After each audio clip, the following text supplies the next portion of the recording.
Looks pretty terrible, doesn't it? That's been like my staple. My partner loves to write me off about it. It's tuna, eggs, protein bread. I think got some dal on there. But if you want to hit 260 grams of protein a day, it's very fast. So I've come back from Indonesia and had a little idea. All right, yeah. So this is the World Natural Bodybuilding Federation. This is the Australia website. This is the classic physique. I wish I looked like this guy. But what are we now? June, goodness. June, July, August, September. God, in about 16 months, there's a round of competitions again in Australia. So there's some beginning in September. So having a midlife crisis, I was like, fuck it, why not? Let's give it a go. The good thing about it is there's no steroids. There's no testosterone replacement. I'm sure people find ways to wrangle ways around things, but the idea of this video diary is to take you on my journey as I go there. And I mean, I just want to compete, man. A lot of people ask me, what got you back into gym training? And as a kid, I did actually have all these pictures of bodybuilders on my wall. I remember when I was about 12, I reckon, maybe 11 or 12. And Mum used to watch me in the garage training with these really rickety old weights we had.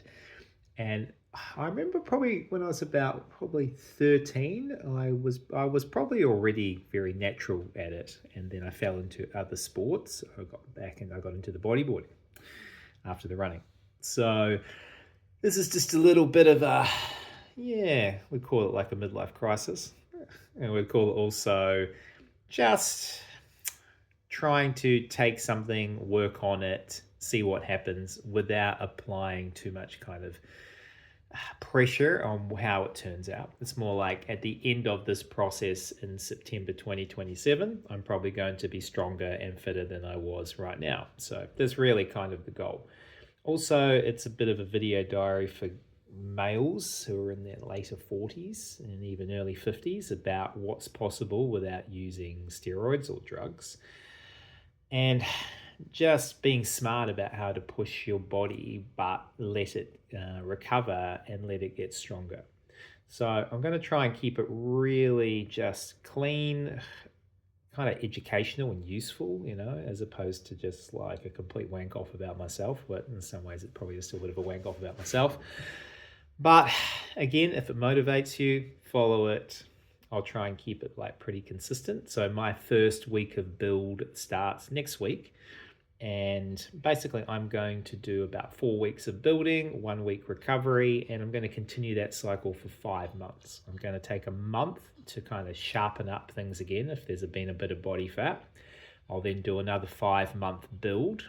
Then I will do basically I will move into the preparation phase for the competition.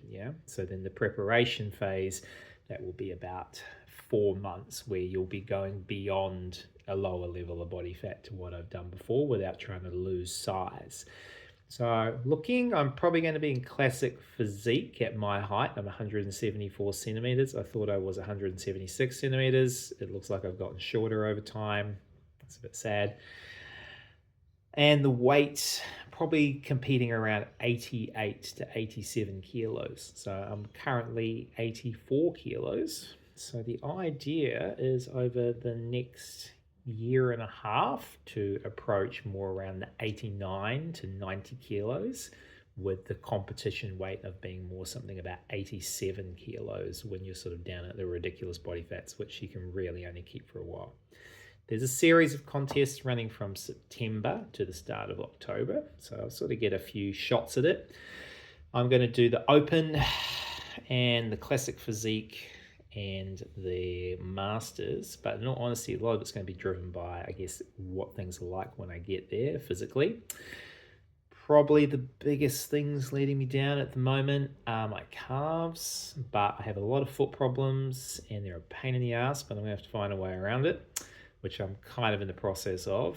And my legs, great, my quads have come out really good, but the legs. So, kind of being self critical, I've got the legs make the legs bigger, and probably the arms.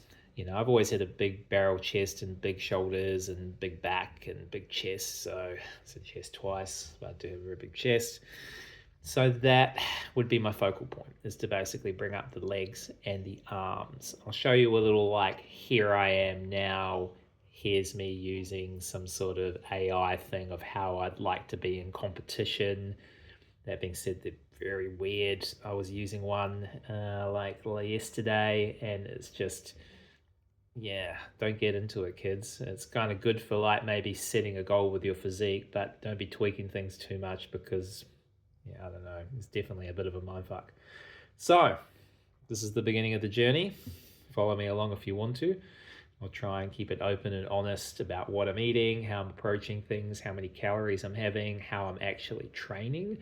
I will try and video training. I'm very shit at this, but I will try. I get a little bit like, I feel like a dick, probably look like a dick, but I do think it's useful. So I'm going to try and do that as well. So let's give it a go.